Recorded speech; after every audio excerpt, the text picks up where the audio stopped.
Hello, welcome to Verbling.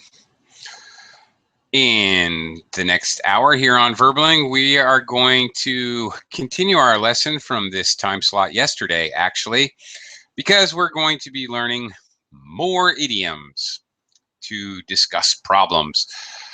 Okay, these are idiomatic expressions that we use when we're talking about difficult situations.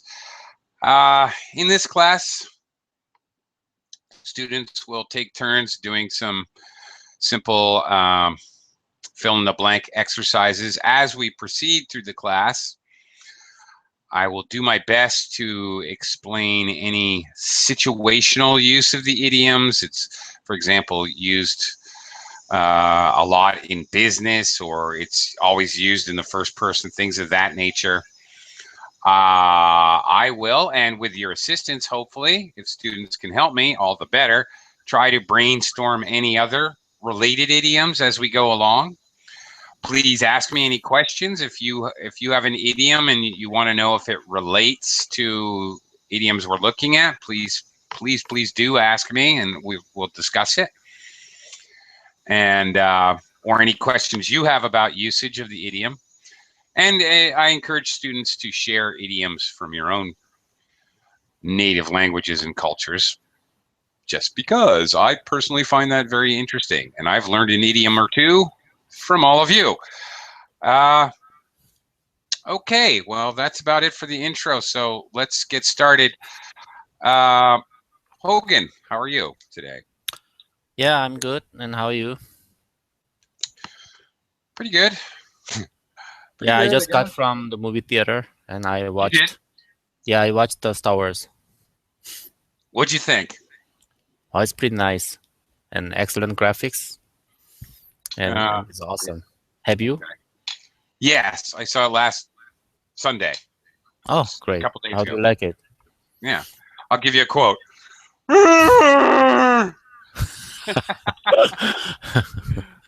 Who's that quote from? Who was that quote from?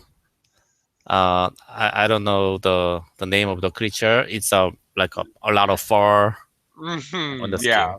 Yeah. Okay. Yeah. Chewbacca. That's my quote from Chewbacca. Yeah. Okay. I thought Chewbacca was one of the funniest characters in the movie. Yeah, that's a lot of funny characters there. Yeah. Okay. Okay.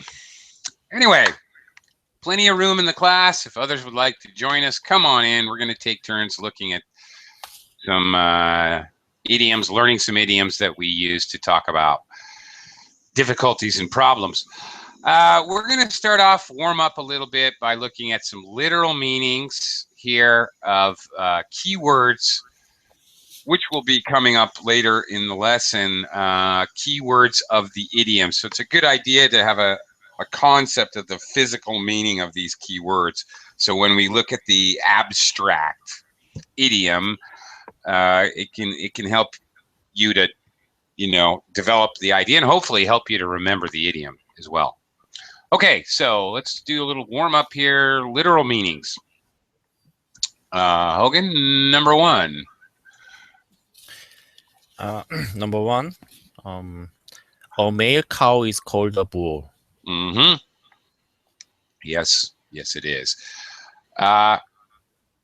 Hogan, have you ever tried bull riding? Bull riding? Yeah. What's that? I've never heard that. Heard about that. Bull riding. Yeah. No. It has nothing to do with our lesson, but bull riding, literally, a man sits on a wild bull and tries to ride it. Bull riding. Yeah, riding. I watched. Yeah, I saw a lot in the Yeah. movies, the Western movies in Texas also. Yeah, there you go. Mhm. All right. Then they have the mechanical bull, like in bars, like in a country western bar. Yeah. Have you ever tried riding a mechanical bull? No, I've never tried it. It looks very dangerous. Here's my advice: don't. Okay, I'll take it. Yeah, if you ever want to have children, don't try it. All right. Number two. By the way, where are all the students? By the way, I don't know. I have a lot of classes today, 7 or 8 group Uh, classes, and I've had very low attendance all day. I guess everyone is preparing for the holidays or traveling, possibly. yeah, some people might have watched movies like me. Yeah, I don't know. People are on vacation. People are traveling. I don't know. That's Okay, okay. yeah, We yep, can people manage. coming. Okay, go ahead. The second one, Hmm. some house, excuse me, some houses in Britain have wooden floors, but most have wall-to-wall carpets. Hmm. Very good. These are kind of thick rugs on the floor that are usually one color or one consistent pattern. Yeah. Um, and for Americans, just so you know, I would say this sentence, but most have wall-to-wall carpeting. I'm not sure why this slight difference, but anyway, same idea. Number 3. Number three, our cat died last week. We decided to bury it in the garden. Yes, bury, Yes, of bury. course, Yep. meaning dig a hole in the ground and cover it with dirt. Yeah. Okay. Uh, okay. Do people in your culture bury their pets when they die? I guess so. Yeah. In Korea, yeah. I don't know these Yeah. days. The previously in the long time ago, um, I think I saw that some people buried their pet like in the mountain, I guess. So not Ah. not Yeah. not near the house. But Uh-huh. I don't know. These days are very crowded. There is no space for the burying.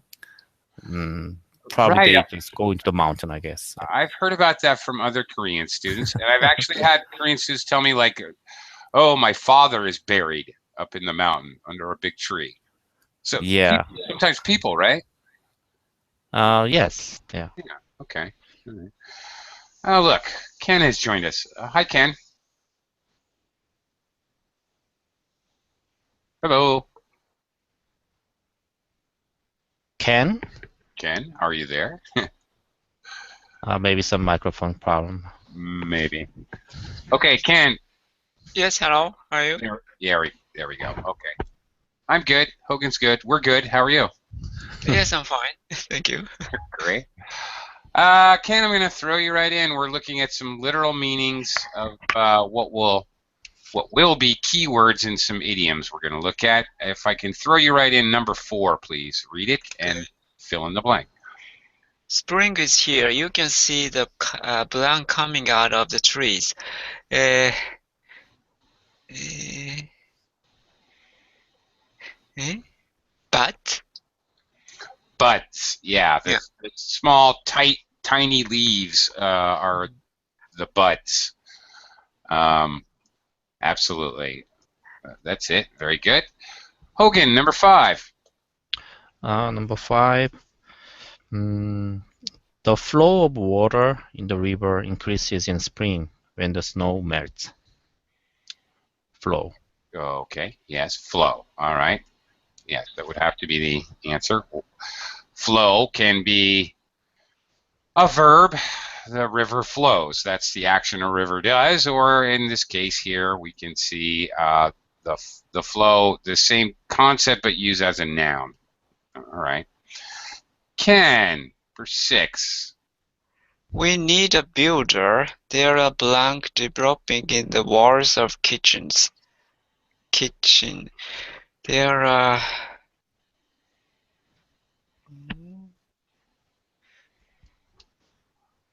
What? I don't know.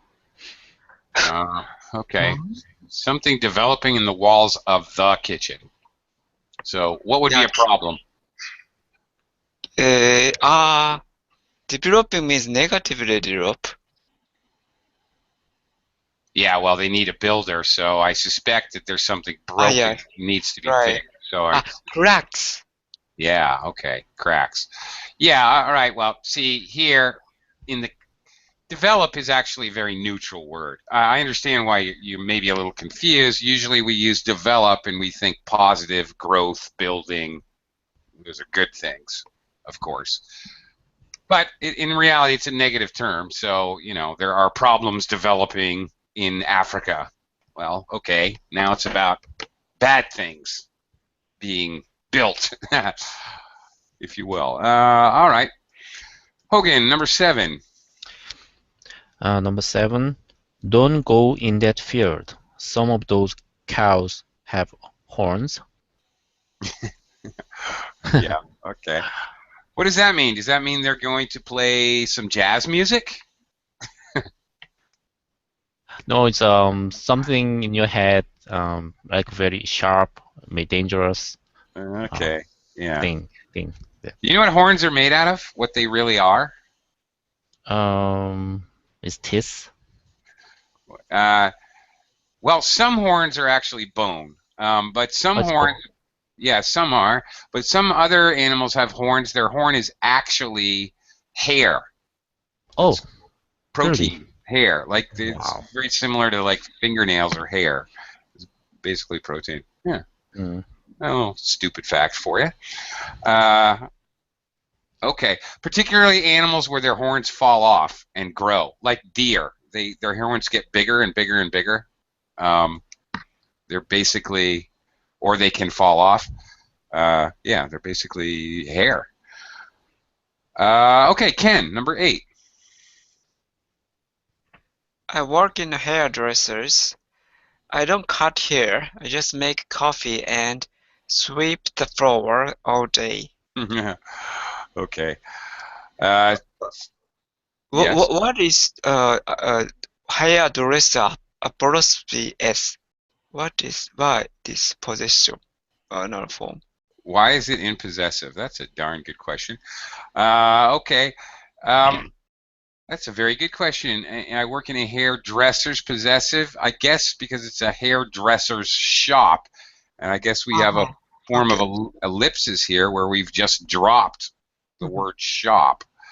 The hair, we're referring to the person who owns it. Okay. Okay. You might see this occasionally happens in English. I work in a butcher's. All right. It's really, I guess technically it should say shop there, but yeah, I don't even notice it. It seems quite normal to me, but this is a form of just dropping a word, I guess.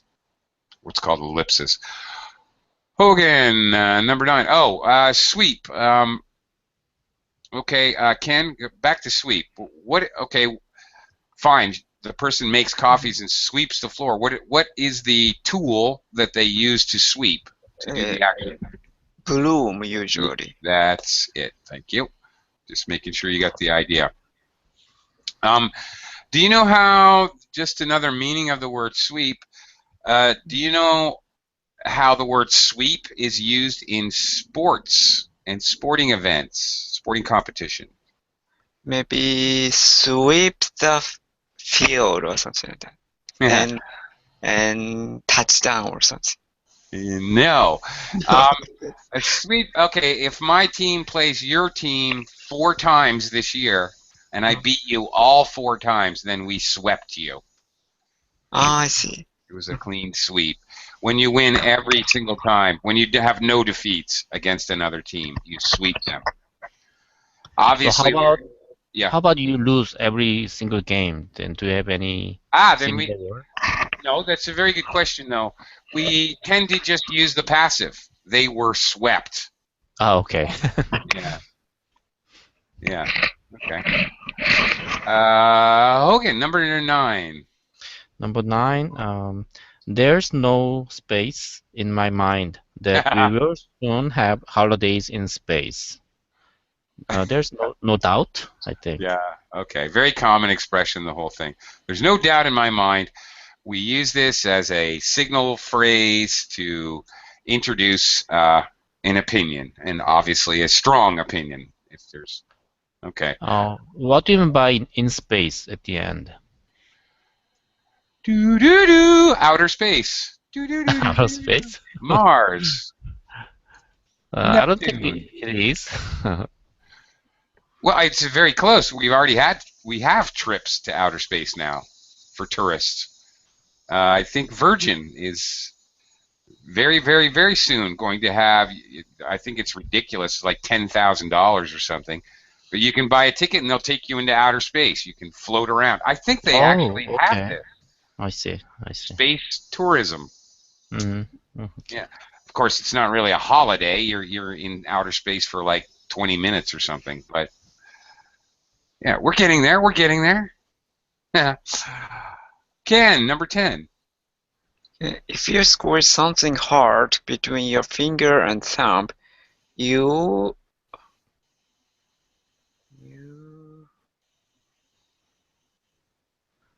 nip it?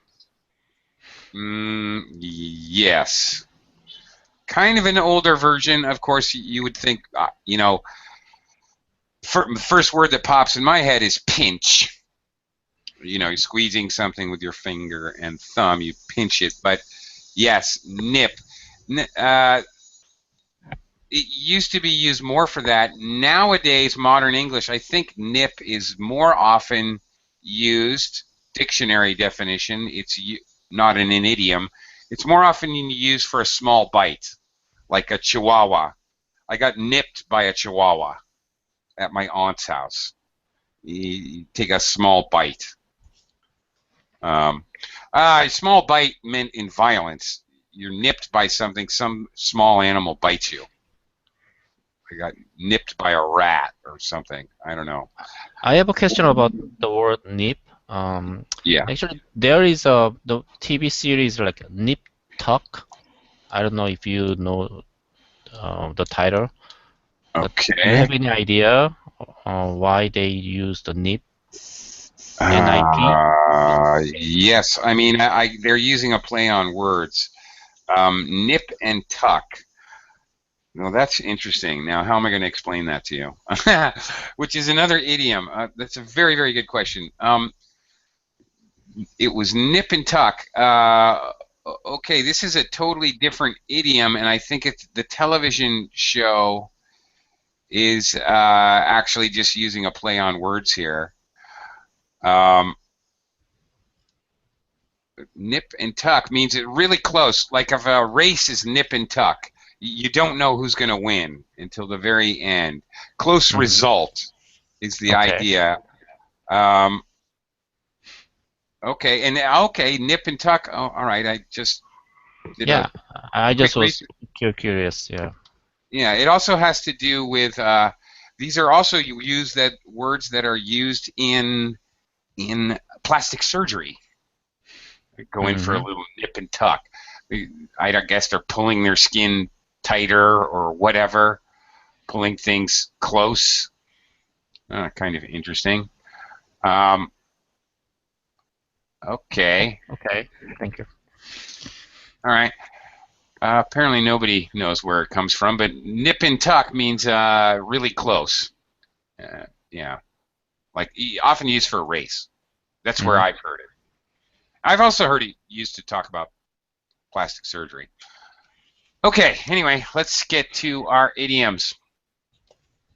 Using these following idioms in bold italics here, A, B, C, D, E, F, we're going to fill in the blanks which talk about avoiding problems. Two people are discussing avoiding a problem. Again, it's two people. It's in the form of a dialogue where one person speaks and then the arrow indicates a second speaker. So you can kind of get the idea of how the idiom would be used in conversation. All right. Okay. Hogan, actually, number one here. So without knowing the meaning of the idioms, just go. Go for it. There's only Okay. six. Yeah, that might be difficult, I guess. Okay, number one. No wonder Bill and Jen. Jen? Gene. Oh, Jean. Okay. No wonder Bill and Jean are having trouble with their children. They give them everything they ask for. Yes, their philosophy seems to be seems to be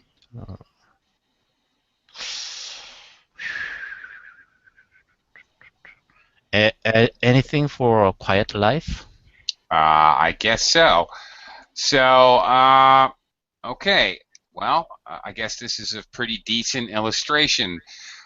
They don't want to be bothered with disciplining their children, even to the point where obviously their children are going to be a complete pain in the neck later. The idea is somebody's avoiding a problem. Okay, anything for a quiet life. All right, you're making sacrifices that may hurt you down the road, or you're really doing something bad by not dealing with the problem. The idea when we use the idiom is that it's not a good thing to avoid the problem. You know, that's when we use it. So this is a good illustration. This second speaker, yeah, their philosophy seems to be anything for a quiet life. This person is being very critical of Bill and Jean. They don't like it that they don't discipline their children. Yeah, it's the idea being that, okay, the anything for a quiet life, they're avoiding the problem. They're very selfish. They're not dealing with problems they should deal with. That's basically the idea. Ken, number 2. Look, if we can discuss this all night, we still won't reach agreement. I just don't know what we should do next. No, I admit it's a difficult problem. We'll start afresh tomorrow morning. In the meantime, let's sleep on it. There you go. Let's sleep on it. Now, this particular idiom, okay, all right, I guess, all right, I don't particularly care much for this example. I've never used this when I'm having an argument with my wife. I don't say, all right, I don't want to argue anymore, let's sleep on it. It's possible, it makes sense, and I understand it. And afresh means, afresh is a new word for me. We'll start afresh. It's, yeah,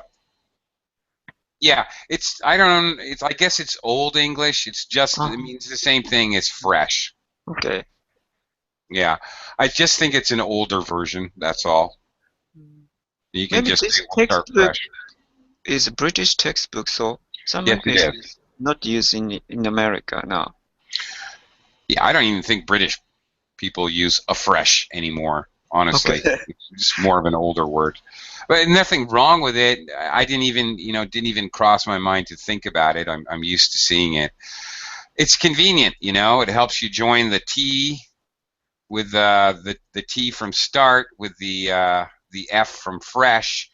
Puts a vowel in there, which acts as a bridge. So I think it's fairly normal, not only Old English, but it's fairly normal to use because it's used as a kind of reduction, joining, rhythm device. Yeah. It's kind of hard to join T's and F's. So start afresh is actually a fairly common collocation. Okay. Anyway, but back to the idiom. I've often used this idiom. It's very common for me, but I would use it more along the lines of, oh, my job offered me a lot more responsibility. It's kind of a promotion, but not really. They want to give me a lot more responsibility, but they're not really going to give me much of a raise. So I don't know if I want to take it. I told my boss I'd sleep on it. Okay, I'd like to sleep on it. I've used this idiom more for the idea of, yes, it's a difficult situation or a decision has to be made, but I want time to think about it. And doesn't mean necessarily I want to go to sleep. It means I need time to make a decision about a difficult situation. That's more the idea here. So personally, I don't like to go to bed in the middle of a fight, and this sounds far too literal. Okay, let's sleep on it. Let's go to sleep. Not really. It's not really literal. It's not like that. It means you need time. All right, Hogan, number 3. Number 3, have you heard they are looking for someone to open an office in Ulaanbaatar? Well, I think blank. I don't fancy a remote place like that. Well, I think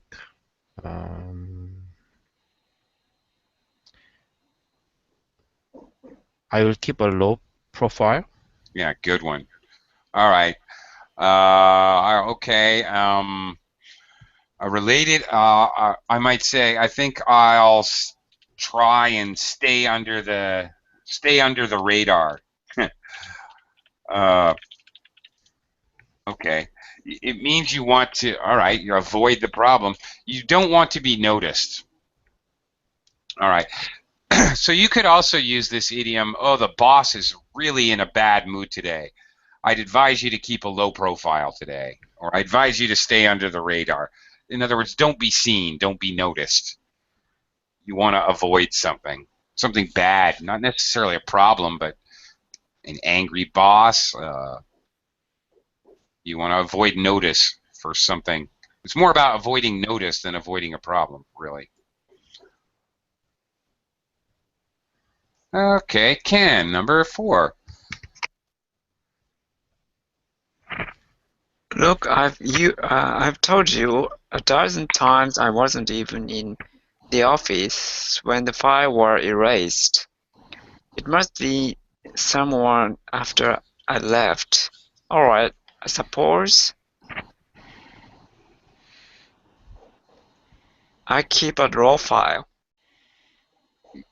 No, it's a future, so no. Eh,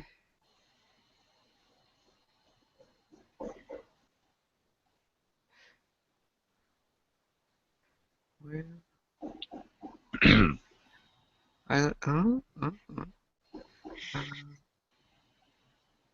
Okay. we have to go something. No. Okay. Remember that this is a dialogue, 2 people speaking. One person trying to explain. I told you I wasn't in the office. I could not have possibly erased the files. I've told you a dozen times, so we've been arguing about this for some time. Finally, the person gives up and says, all right, I suppose I'll have to believe you. I have no choice to believe you, is the idea. Okay? Does that help? I keep a raw file. No. No. Okay, I'd better give the benefit of the doubt. The benefit of the doubt, okay, I'm 50-50. I don't know if you did something or didn't do it, something wrong, something bad. I'll give you the benefit of the doubt. I'll just, rather than fight about it forever, you're going to keep telling me you didn't do it forever. We could fight forever, but in this kind of situation, you give someone the benefit of the doubt. You say, all right, okay, we'll just say I believe you. Fine, we'll leave it at that. We won't fight about it anymore. I'll give you the benefit of the doubt. You can give someone the benefit of the doubt about something that already happened, like in this example, whatever, files erased. You can give somebody the benefit of the doubt about their future actions. Okay, you're going to go camping with my very sexy 16-year-old daughter for the weekend. Okay, I guess I'll give you the benefit of the doubt that nothing will happen. All right, I'd have to be very trusting. Okay, you trust someone or you believe them, even though you're saying this idiom because you do have doubts, really. So you're really expressing the idea, well, I don't know if I should believe you. I'm borderline believing you or trusting you or not, but okay, I'm letting you know I don't quite trust you, but okay, fine. Let's just let it go. That's basically the idea. Hogan, number 5. Number 5, look, if you are going to change the whole company's computer systems, We have got to think about step training. I've got more urgent problems than that on my mind at the moment. Let me see. So we have two left. Yeah, I think so. Okay, we will have to go with the flow. Half and half chance. Yeah, well, okay. Don't go to Las Vegas today because you're wrong. No, it's the other one. Oh, okay. Okay. We'll cross So that we will bridge. cross the bridge when we come to it. Okay, so let's look at it again here, the example. If we're going to, in the future, change the computer systems, we've got to, again, in the future, we've got to think about staff training. This is all stuff in the future. This idiom is used to talk about, all right, you know what? We'll deal with that in the future.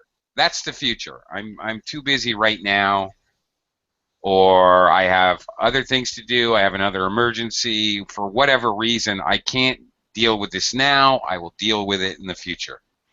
That's the idea. Okay, we'll cross that bridge when we come to it. Sometimes you may hear, of course, there's a completely different idiom with bridge. Hogan, have you ever heard the expression burn your bridges? Don't burn your bridges, actually. Yeah, that means do not disconnect completely with other people, relation or something.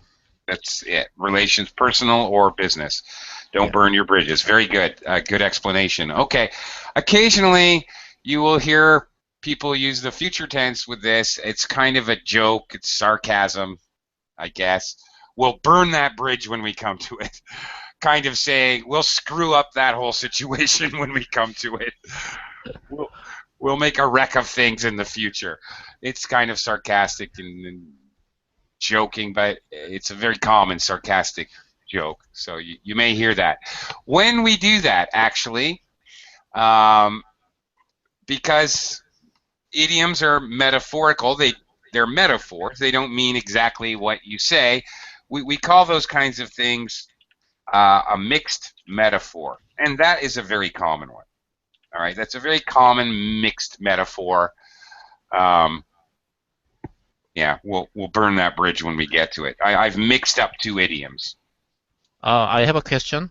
So what's the literal meaning when we come to it? When we come to it. Yeah, what does it really mean? Okay, well, physically, okay, you'll know my grandmother's house when we come to it because it's all painted bright purple. Okay, when we get there, that's all. Oh, when you get there. Yeah. So more abstractly, when we get there in time. Yeah. Okay. Ken, number 6. All the young staff are keen to go bungee jumping out on the staff day out.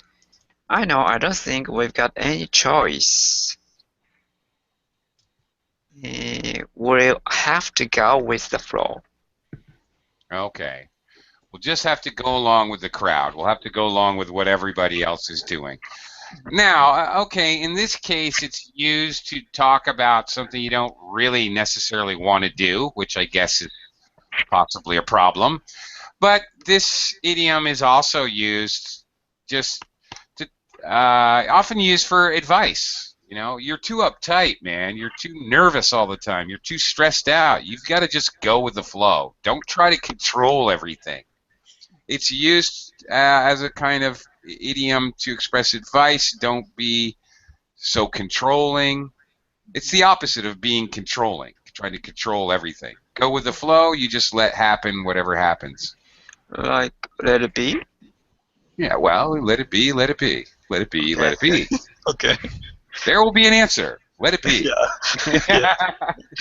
Yeah, like that. Go with the flow, go with the flow. Go with the flow. Whoa, whoa, whoa. I could make a song. I could be a songwriter. Yeah, it's pretty much the same concept. You got it. All right. Okay. Great. Let's move along. Oh, here we go. This could be a kind of a challenging exercise for you gentlemen. Bury your head in the sand. We are going to complete the text. This is all one text here. A, B, C, D, E, F, G, H, I, J. All right. But of course, it's not in order. It's mix and match, so it's out of order. Complete the following text by putting the lines in the correct order. The first one has been done for you.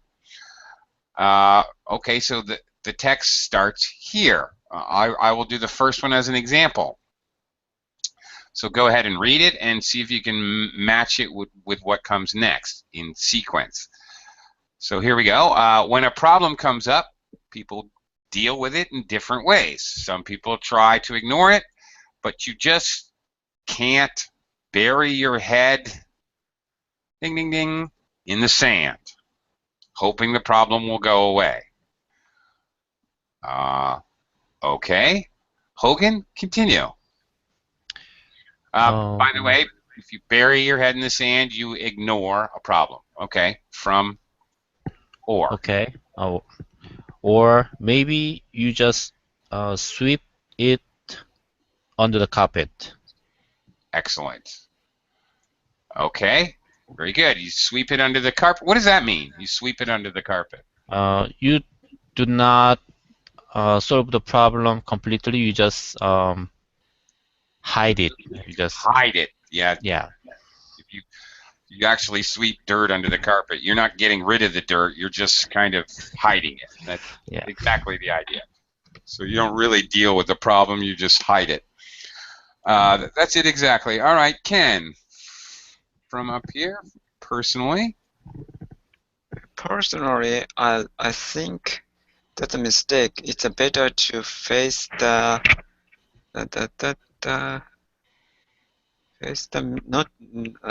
music is not a option. So face what? Face the fact. Yeah, but you're absolutely correct. Face the music is used the same way. Okay. Same. I could say it's better to face the music. Okay. All right. However difficult that may seem. Okay. Maybe one subtle difference. Well, face the music is more used when you need to. You're going to be punished. All right. You put a dent in your father's car. You better just face the music and talk to your dad. Face the facts is more used to people don't want to acknowledge. Look. You don't want to acknowledge the fact that you put a dent in your father's car. You want to, whatever, sweep it under the carpet or somehow hide it or bury your head in the sand. I might say to you, you have to face the music with your dad. Come on, face the facts. He's going to notice. He will see it. You can't just not tell him and think, oh, he'll see it maybe 3 weeks from now and think it happened in the parking lot. You should face the music. You need to face the facts. He's going to see the dent. So it's slightly different, really. Okay, Hogan. Okay. However difficult that may seem, another mistake is when people pass the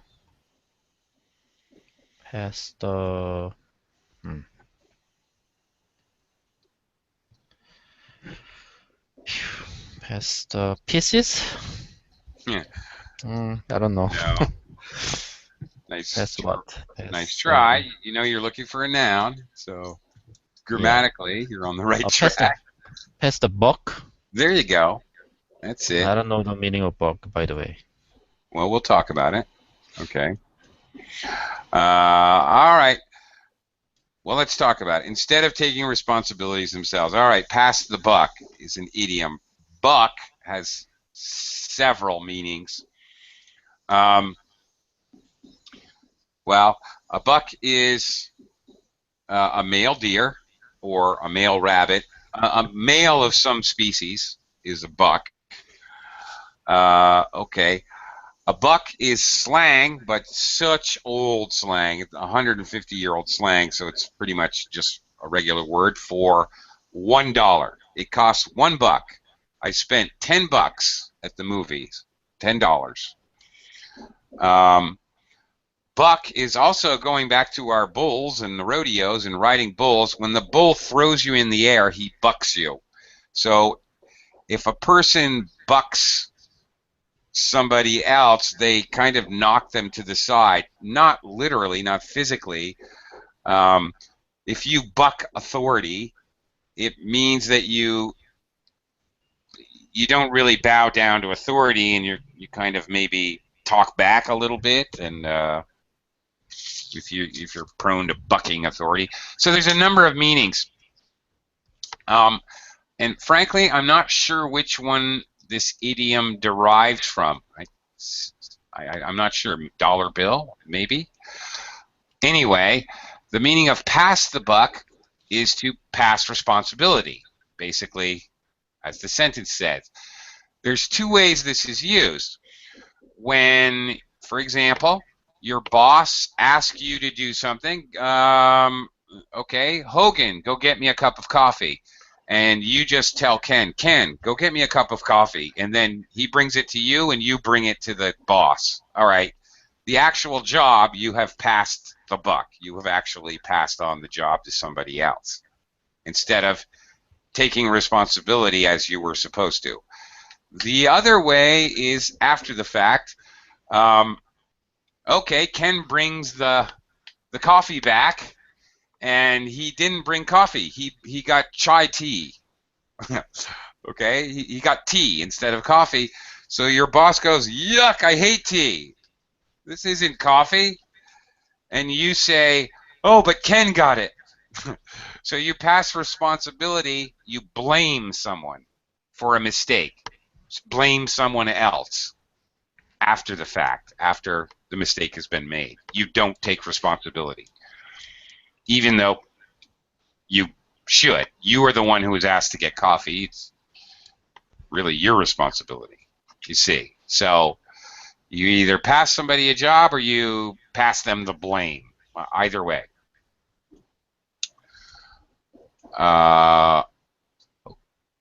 Okay. Ken from I Like People. I like people. Okay.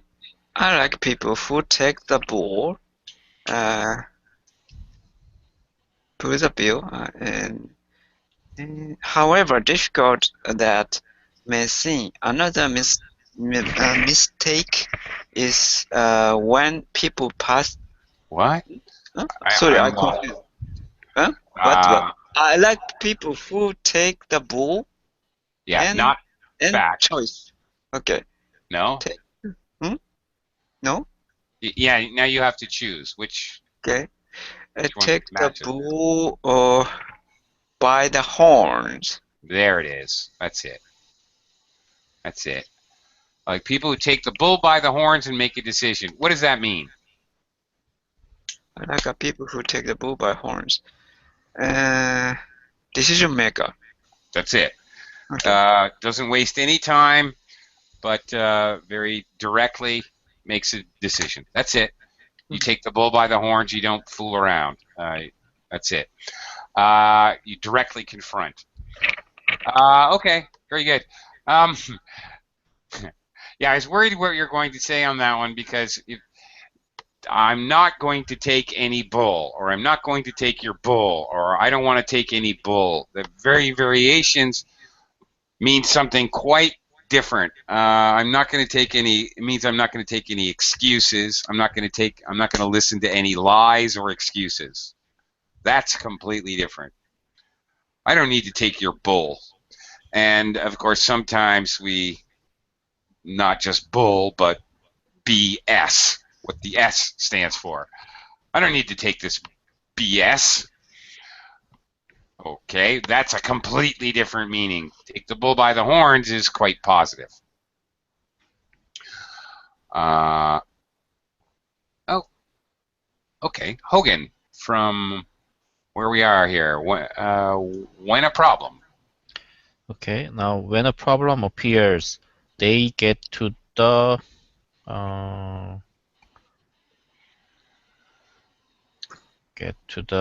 bottom of it. Mm-hmm. Pretty good. Okay, what does Yeah, that right. mean? They get, that is right. They get to the bottom of it. Well, all right. Try to solve the fundamental problem, not the Yes. touching the shallow Right. outside. Right. Going to the heart of the problem. That's it. Sort it out. Okay. Um, you get to the bottom of it. Okay. There's other kind of associated idioms here. Let's get to the nitty gritty. If we're in a conversation and okay, I want to get to the main points of the conversation, whether it's an argument or details about a project or whatever. I want to get to the nitty gritty. Again, it's kind of like get to the bottom of it, get to the main point, the important points. Not get it, but get to the nitty gritty. All right. We have other idiomatic. Let's get to the point. Get to the point. Stop beating around the bush. Okay, be direct. Get to the central, most important part. So there's a few associated idioms with get to the whatever. Get to the bottom of it. Get to the point. Get to the nitty gritty. Or more directly, get to the main idea, I guess. Okay. Ken, from next one. They don't just paper over pieces. No. No. They just don't just paper over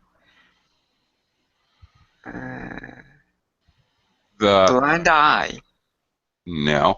The going back to near the beginning of the lesson, if you remember when we had the cracks in the wall, the idea here in Western culture, I have no idea if they do this in Japan or not, but we have wallpaper. Many people use wallpapers, thick pattern paper that we literally glue to the walls to decorate rooms.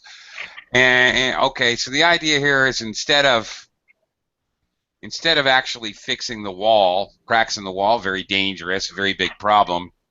All right, they don't just paper over the cracks. Put a piece of paper over to decorate it. That's the idea. So if you paper over something, or sometimes gloss over something, that's another popular, very much the same meaning. If you gloss over something, it means you don't actually deal with the problem. You just kind of make it look pretty or make it sound pretty. All right. You do things for appearances, but you don't really do anything. Okay. Yeah.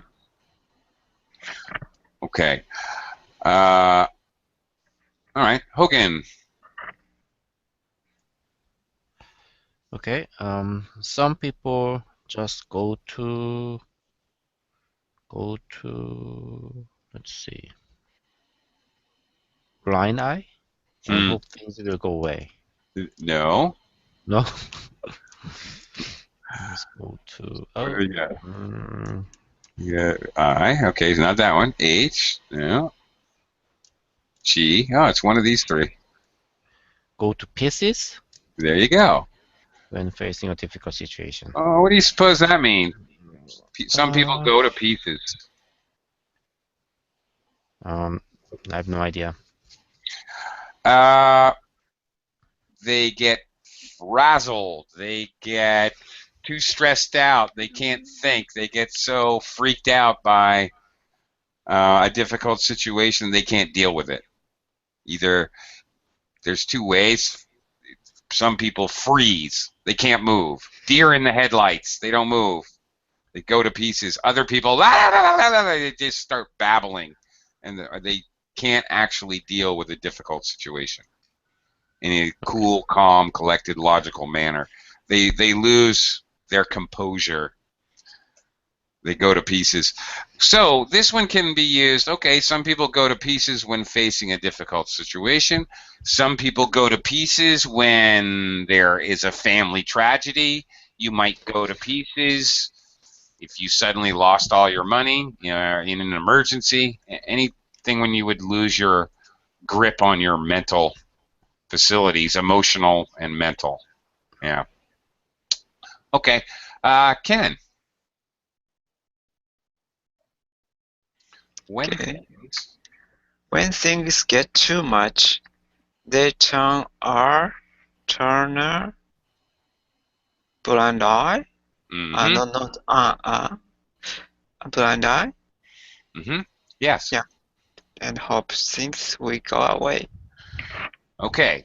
If you willfully ignore something, you know it's there, but you basically lie to yourself and pretend it's not there. Okay. Though the wife who knows her husband is having an affair, but she turns a blind eye. She chooses to ignore it. She doesn't want to talk about it. She doesn't even want to think about it herself. She turns a blind eye to the problem and probably just hopes it'll stop. Okay. Hogan. Okay. When there is a problem, nip in the bud, Mm-hmm. That's right. if possible, before it gets more serious. Okay. Definitely used to talk about problems. Of course, the bud, the very start or beginning of leaves beginning to form. So if you nip something in the bud, you you take care of a problem before it's really even a problem. Immediately, very quickly address a problem when it's just a tiny problem before it gets any bigger. Okay, let's see a little review the last 3-4 minutes here. Let's see how many of these we can remember. Match the idioms with the definition. All right. Ken, number 1. Try to hide the problem under the carpet. Yeah. Sweep it under the carpet. Sweep it under the carpet. Yeah, all right. Number 2, Hogan. Deal with the problem in a superficial way. Paper over the cracks. Perfect. Good. Ken, number 3. Deal with the problem if and when it happens.